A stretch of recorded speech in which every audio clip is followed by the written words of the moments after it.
Bonjour à vous, j'espère que vous allez bien. C'est une vidéo un peu spéciale qui n'était pas prévue, que je vous propose là, puisqu'il y a 2 jours, je viens de perdre ma maman. Et j'avais envie de partager ça avec vous, surtout vous remercier pour tous les témoignages de gratitude, de soutien que j'ai reçus. Ça m'a vraiment énormément touché. Et c'était vraiment pour moi important de vous remercier. Et puis partager ce que j'ai vécu dans ce moment. Ça faisait quelque temps que ma maman, 93 ans, n'était pas très en forme, surtout à la suite de 2 transfusions qu'elle a reçues. Le médecin a à tout prix voulu qu'elle reçoive des transfusions et ça a eu comme effet vraiment d'accélérer sa chute. Et donc ma soeur m'appelle, on était venu la voir l'après-midi, la veille, etc. Elle agonisait, donc on s'attendait très bien à ce qu'elle s'en aille. Elle était sous morphine. Et ma soeur m'appelle en me disant, voilà, maman est partie, donc on s'est rejoint chez elle. Et là était présent le jeune homme qui l'a gardé toutes les nuits, parce que c'était vraiment pour nous important de maintenir notre mère à domicile. Elle le voulait d'abord, elle voulait partir chez elle. Et donc ce jeune homme, là, on commence à communiquer, puisqu'on appelle le médecin qui ne veut pas venir. On appelle le 15 qui nous dit qu'il ne peut pas là être avant 2 heures. Et donc on se dit, il faut fermer la bouche à ma maman, parce qu'on ne peut pas la laisser comme ça. Et donc avec ce jeune homme, on entreprend petit à petit, avec douceur, de lui fermer la bouche. Et donc on reste à peu près bien 3/4 d'heure là comme ceci, et puis on commence à échanger. Et il me fait part de son parcours. C'est un jeune qui a été, dont la mère est morte à l'âge de 12 ans. Son père l'a foutu dehors, il ne voulait plus entendre parler de lui, il a été recueilli donc par des familles. Il est passé par la case drogue, par la case prison, et il me raconte son parcours. Il me dit qu'à 20 ans, il a eu un appel qui est d'aller s'occuper des personnes âgées. Et là, pour lui, comme il me dit, je n'ai pas été à l'école, c'est la plus grande leçon de ma vie, c'est de côtoyer les personnes âgées qui me racontent leur vie. Il était passionné quand il en parlait, et c'était un temps d'échange merveilleux, parce que moi, j'étais dans la tristesse de faire ça sur ma maman. Et lui, il me racontait son parcours, mais c'était waouh, parce qu'il me disait, mais la richesse que j'ai partagée avec les personnes âgées, dans aucun livre je ne pourrais l'avoir. Dans aucun livre je ne pourrais l'avoir. Il me dit, mais il me racontait des trucs de fou, que nous, on ne pourra jamais vivre, la liberté qu'ils avaient, les temps de guerre qu'ils ont traversés, mais il y avait une force chez ces gens-là. Il me partageait ça avec cet enthousiasme. Et moi, j'étais ébahi de voir que ce jeune, comme ça, à l'âge de 20 ans, avait trouvé sa mission de vie, et 12 ans après, parce qu'il m'a dit qu'il avait 32 ans, était toujours aussi passionné par ce qu'il faisait, d'être au contact des personnes âgées et de les aider, de les accompagner comme ceci vers le grand départ. Et donc on partage ça avec ce jeune, et je me dis, waouh, maman, là tu m'as réservé une sacrée surprise. Ce jeune en plus s'appelle Gabriel. Je trouvais ça un beau clin d'œil. Ça a été la première chose que je voulais vous partager, qui est que même dans des moments très tristes, il peut y avoir comme ça des petits clins d'œil, des petits miracles, comme j'appelle ça.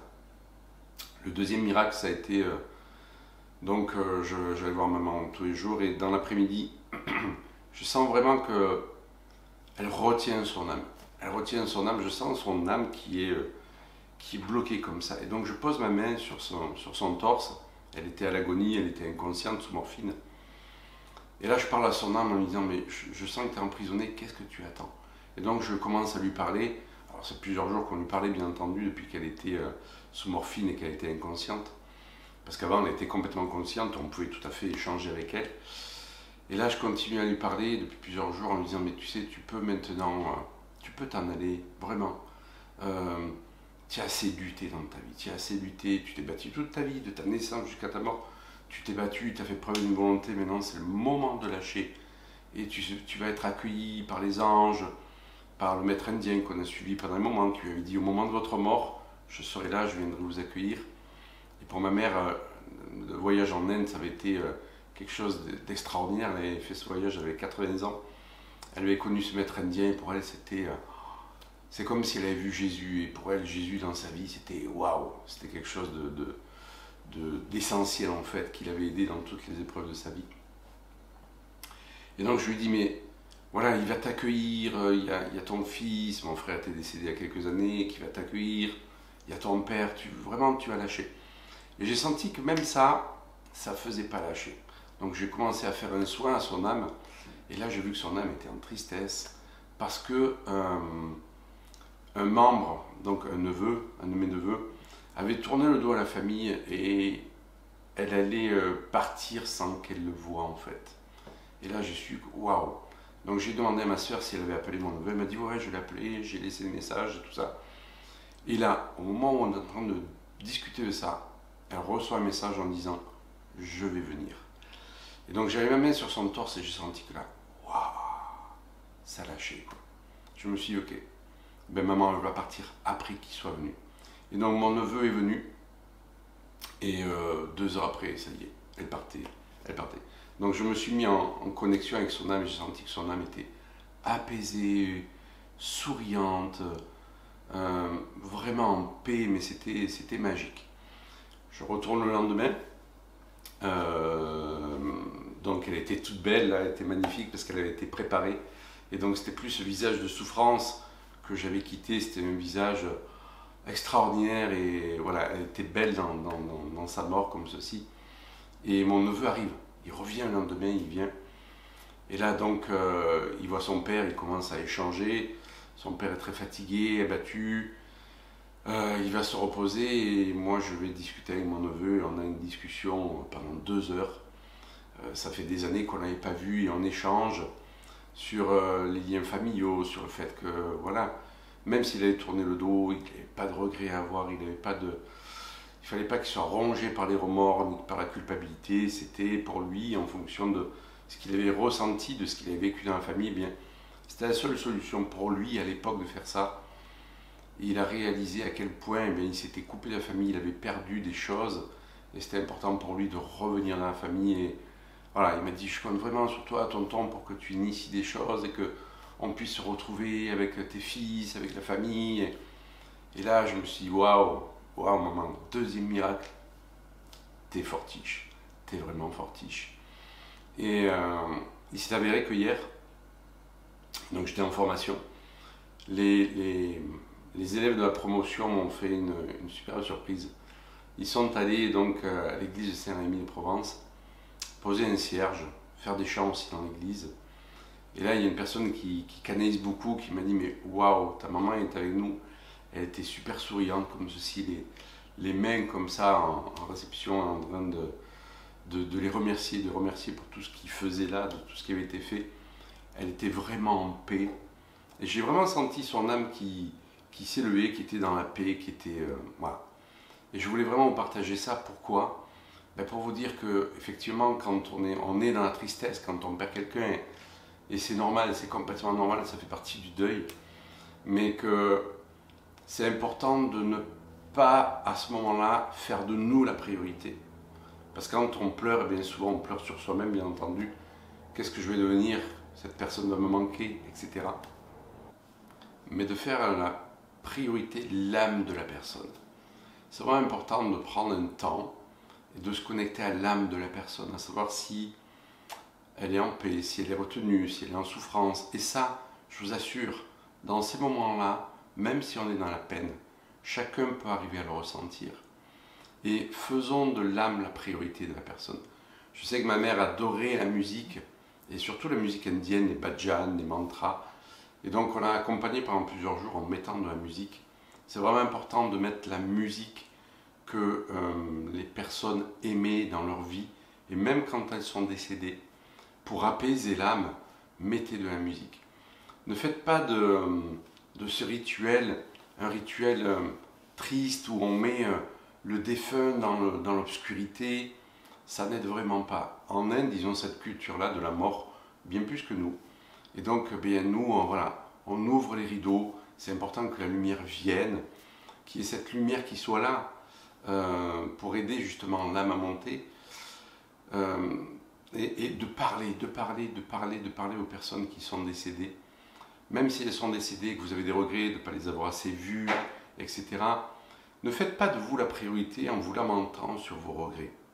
C'est vraiment important de dire que voilà, maintenant vous êtes là, que même si vous n'avez pas pu toujours être là, que en tout cas, je dirais, elle est toujours restée dans votre cœur. Moi, je ne voyais pas ma mère comme je voulais, du fait de mon activité, et puis c'était comme ça. Et quelque part, eh bien oui, je m'en voulais, j'allais la voir le plus souvent possible, bien entendu, mais c'était comme ça. Et je lui ai dit, mais tu sais, maman, j'ai toujours gardé de toute façon une place dans mon cœur.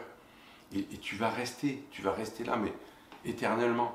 Et de parler à la personne et d'être, je dirais c'est difficile d'être dans la joie, mais de vous remémorer au maximum les bons souvenirs. Faites du défunt la priorité et non pas vous.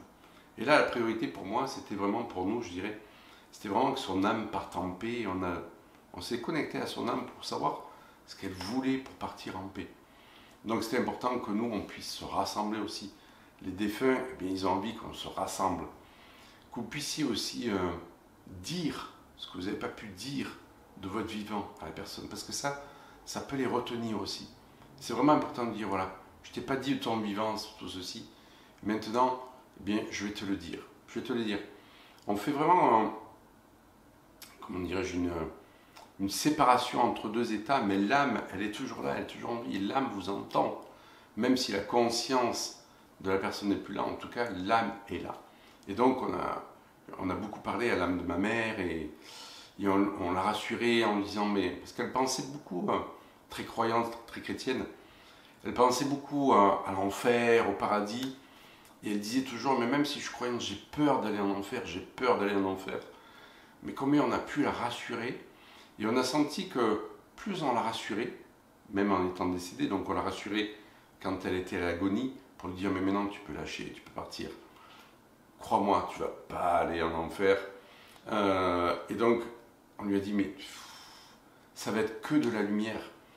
Et quand bien, on a eu cette canalisation, après quand elle est décédée, ah ouais, c'est que de la lumière. C'était que de la lumière. Et ça, c'est waouh, c'était génial. On a senti vraiment que mon frère venait vraiment l'accueillir.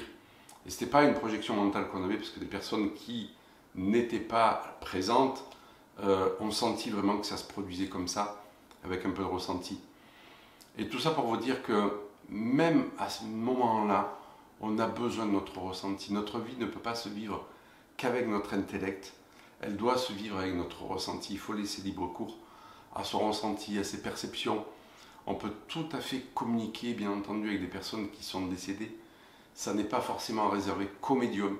Vous pouvez aussi le faire vous, tout simplement à travers la voix du cœur, le lien du cœur, et ressentir dans votre cœur ce qui est juste, ce qui est moins, ce que la personne décédée veut, ce que son âme attend, ce dont elle a besoin. Et c'est vraiment important de dire, ok, je vais pleurer cette personne que j'aime, mais je vais la pleurer, je vais prendre un temps d'abord pour elle. C'est vraiment ce temps-là. Moi, je dis vraiment, le temps de la mort, là, c'est pour la personne. Nous, on aura le temps de pleurer après. Quelques jours après, et ça ne veut pas dire qu'on ne doit pas pleurer là, bien entendu, on ne doit pas retenir ses larmes en disant « Non, non ». Mais si je fais de l'âme du défunt la priorité en l'instant, je vous assure que déjà, la peine que vous avez, elle va se mettre en arrière-plan. Elle va venir s'exprimer, bien entendu, il ne s'agit pas de la réfréner, mais elle va se mettre en arrière-plan pour qu'il y ait quelque chose qui se passe, quelque chose de plus magique. Et c'est ce qui s'est produit en disant, mais voilà, vraiment, maman, on est avec toi, on est en contact avec ton âme, et exprime-nous ce que tu as besoin d'exprimer, on est à ton écoute. Ne serait-ce que de faire ça, d'avoir cette intention-là, je vous assure, il va se produire des choses, mais vraiment magiques. Et ensuite, bien entendu, il y a le temps du deuil qui passe par plusieurs étapes. Elisabeth Kubler-Ross en avait beaucoup parlé de ça dans ses livres. Je vous invite vraiment à les lire pour vous accompagner à travers ce processus de mort, parce que le processus de la mort fait partie de la vie, c'est inéluctable et nous allons tous partir un jour. Et c'est important de savoir accompagner donc les défunts. Et aussi de pouvoir dire à nos proches, de dire, ben moi, j'aurais envie d'être accompagné aussi comme ça.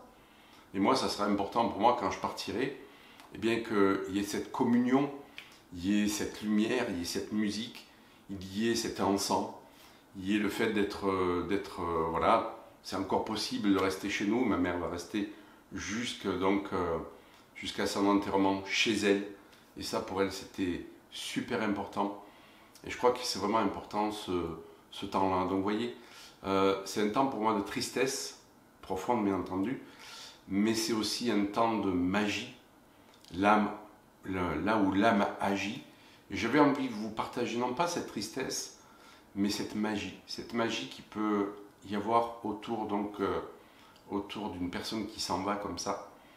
Et je trouve ce temps en ce moment-là particulièrement magique, déjà comme je vous l'ai dit par rapport à vos témoignages de soutien, par rapport à ce jeune qui était là, qui m'a offert un super cadeau en me disant mais tu vois, j'ai trouvé ma mission de vie, je suis passé par la case prison, la case complètement paumée, mais j'ai trouvé ma mission de vie et waouh, je vibre. Et j'avais envie de partager ça avec vous. Parce que oui, la mort est souffrante, c'est évident, mais ne pas trouver sa mission de vie, c'est encore plus souffrant. Et ma mère, elle a eu des regrets, mais énormes, énormes. Et je vous partage cette vidéo aussi pour ça. Elle est née handicapée, et donc elle ne pouvait pas... Donc elle est née handicapée parce qu'à l'inséance, il y a 93 ans en arrière, tirée au forceps, on lui a arraché les tendons du poignet et du tendon d'Achille. Et donc, on lui a placé des orthèses, elle a été opérée très jeune, mais elle a gardé des rétractions musculaires parce que la rééducation à l'époque n'était pas ce qu'elle est maintenant. Les techniques n'étaient pas aussi avancées, bien entendu.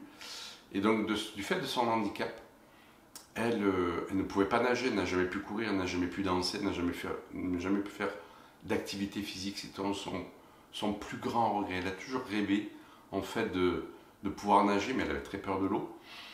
Et donc, eh bien pareil, à l'époque, on n'avait pas toute la psychologie autour de la possibilité de pouvoir nager, l'accompagnement des personnes handicapées, etc. Elle n'a jamais pu conduire, mais elle a toujours mis un point d'honneur à ne jamais montrer qu'elle était handicapée. C'est-à-dire que pour elle, il fallait qu'elle travaille comme une personne valide, mais ce qui a été dément, c'est qu'elle a travaillé 2 fois plus qu'une personne valide. Et elle m'a toujours dit, mais... Voilà, j'ai les regrets de ne pas avoir nagé, de ne pas avoir couru, etc. Je dis, maman, c'est vrai que tu as ces regrets. Mais regarde qu'à côté de ça, tu as fait 4 beaux enfants qui sont en super santé, qui ont trouvé leur chemin de vie.